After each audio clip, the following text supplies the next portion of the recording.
Bonjour Sébastien Bourdin. Bonjour. Vous êtes enseignant-chercheur à l'école de management de Normandie. Parmi vos domaines de spécialité figurent les politiques européennes. On va parler d'Europe aujourd'hui et notamment de cette question des divergences entre les économies qu'on n'arrive pas à résoudre. Alors avant de parler des pistes pour lutter contre ces divergences entre les économies des pays membres, je voudrais simplement vous interroger sur le constat, l'état des lieux que vous faites aujourd'hui quant aux inégalités entre les pays membres de l'Union européenne. Ok, alors effectivement, vous avez raison, l'Europe est traversée par de fortes inégalités économiques. Et puis finalement, cette Union européenne, au fur et à mesure de ses élargissements, a connu un accroissement de ces inégalités économiques.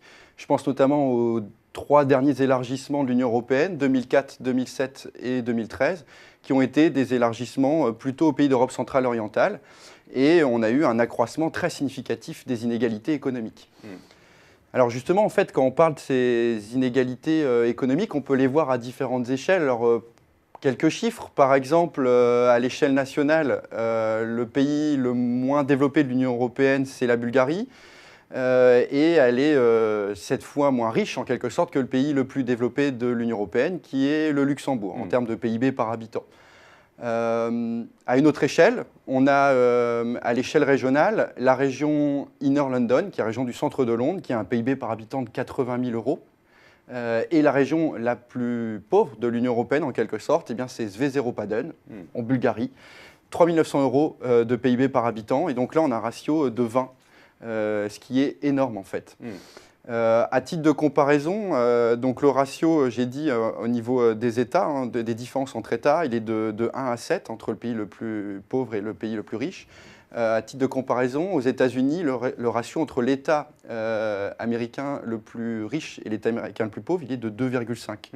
Donc effectivement, là, on voit bien qu'on a des inégalités qui sont beaucoup plus importantes qu'ailleurs. Et du coup, effectivement, l'Union européenne, elle a fort à faire pour réduire ces inégalités. Alors que pourtant, l'objectif de convergence était dans le traité de Rome dès 1957. Alors que fait aujourd'hui l'Union européenne pour lutter contre ces divergences? Il y a quand même des choses qui sont entreprises. Alors effectivement, ça fait une quarantaine d'années que l'Union européenne tente de réduire ces déséquilibres territoriaux via notamment cette fameuse politique de cohésion, qui est une politique en fait de solidarité entre les États membres. Politique de solidarité, puisqu'en gros, chaque État membre contribue à hauteur des financements qu'elle a à sa disposition. Au budget européen, les pays riches contribuent plus que les pays les moins développés. Et cette politique de cohésion, sur 2014-2020, c'est quand même un budget de 350 milliards d'euros à répartir entre 274 régions.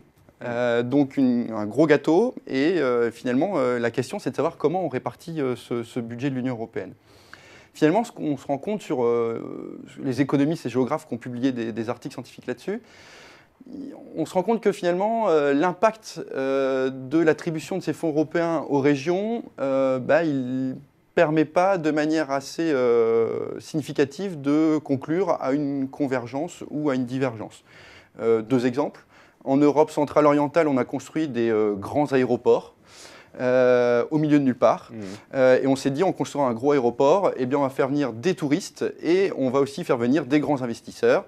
Et ben, en fait, ça fait des cathédrales dans le désert, tout simplement, puisque derrière, il n'y avait pas de stratégie régionale efficace qui permettait finalement d'intégrer cette grande infrastructure, financée par l'Union européenne en grande partie, dans une économie plus locale, régionale. Autre exemple, l'histoire des autoroutes. On a souvent financé des grandes infrastructures autoroutières et certains économistes ont aussi dit que c'était par ces autoroutes que les habitants fuyaient les régions périphériques qui étaient du coup connectées aux régions métropolitaines.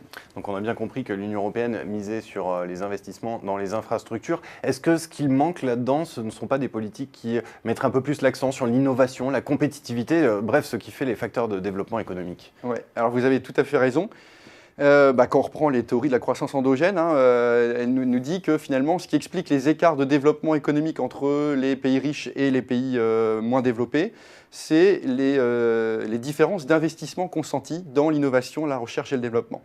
Et il y a un lien très ténu entre, effectivement, investir dans l'innovation et les impacts sur la croissance économique. Et donc, dans ce cadre, effectivement, l'Union européenne a décidé de réfléchir à une nouvelle orientation On a vraiment un changement quasiment radical, paradigmatique de la façon dont on va orienter les fonds de la politique de cohésion. Comme vous le disiez, hein, donc avant on les orientait plutôt vers les infrastructures, etc. On a vu le résultat assez en demi-teinte. Et aujourd'hui, l'idée, c'est de dire on va investir dans la recherche, le développement et l'innovation pour créer une économie européenne beaucoup plus compétitive et aussi attractive pour attirer des investissements directs à l'étranger. Donc effectivement, cette politique de cohésion, elle va viser à financer davantage l'économie de la connaissance plutôt que les grosses infrastructures comme elle l'a fait dans le passé. Est-ce qu'il faut en déduire que l'Union européenne est en train de miser sur une spécialisation selon les régions? Elle serait en train d'établir une sorte de nouvelle division internationale du travail à l'échelle européenne? C'est exactement ça. C'est exactement ça. En fait, c'est quasiment la théorie ricardienne, hein, la théorie des avantages comparatifs.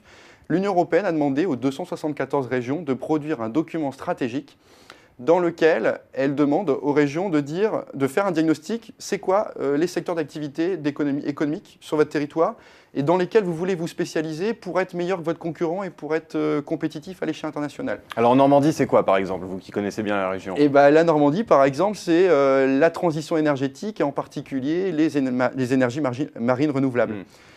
Et justement, hein, toutes les entreprises qui sont en Normandie sur les énergies marines renouvelables, du coup, se frottent les mains parce qu'ils disent qu'ils vont toucher beaucoup d'argent de l'Union européenne parce que, justement, la région Normandie a mis dans son document stratégique de Smart Spécialisation la question des énergies marines renouvelables notamment. Pour conclure, Sébastien Bourdin, qu'est-ce qui manque aujourd'hui en Union européenne pour assurer un décollage plus franc de la croissance économique? Alors la croissance économique actuelle, hein, la sortie de crise économique et financière, elle est difficile, elle est lente, elle est fragile pour l'Union européenne. Et à mon avis, ce qui manque très clairement, c'est une politique industrielle. Alors pas réindustrialisée en relançant les activités d'Aciérie ou je ne sais pas quoi.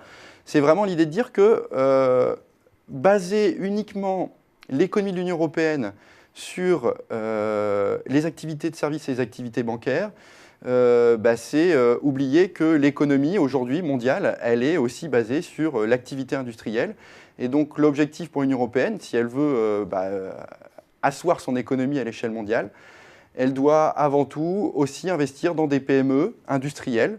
Et ces PME industrielles doivent innover pour avoir un appareil productif beaucoup plus innovant et donc être plus compétitif sur le marché mondial. Mais est-ce qu'avant cela, au préalable, il ne faut pas viser à harmoniser fiscalement et socialement les différentes réglementations dans les États membres pour éviter qu'elles se fassent concurrence entre eux? Oui, alors effectivement, c'est du coup l'objectif de l'Union européenne et de la politique de cohésion. Hein. L'idée de la politique de cohésion derrière, c'est de dire qu'en donnant plus d'argent aux pays qui sont en difficulté économique, on va avoir une sorte de convergence, c'est-à-dire que ces pays vont avoir un niveau de vie qui va se développer économiquement, qui va donc rattraper le niveau de développement économique des autres pays, et donc ça va favoriser à terme une harmonisation fiscale, parce qu'effectivement, harmoniser fiscalement aujourd'hui l'Union européenne avec les telles divergences économiques qu'il y a, c'est pas possible. Donc la politique de cohésion, c'est son objectif. Ça prend énormément de temps. Et à mon avis, ce n'est pas pour demain qu'on aura une harmonisation fiscale. Eh bien, merci beaucoup Sébastien Bourdin pour cet éclairage sur ces divergences et ce besoin de cohérence en Europe et dans l'Union européenne de facto. Merci beaucoup Sébastien Bourdin. Merci.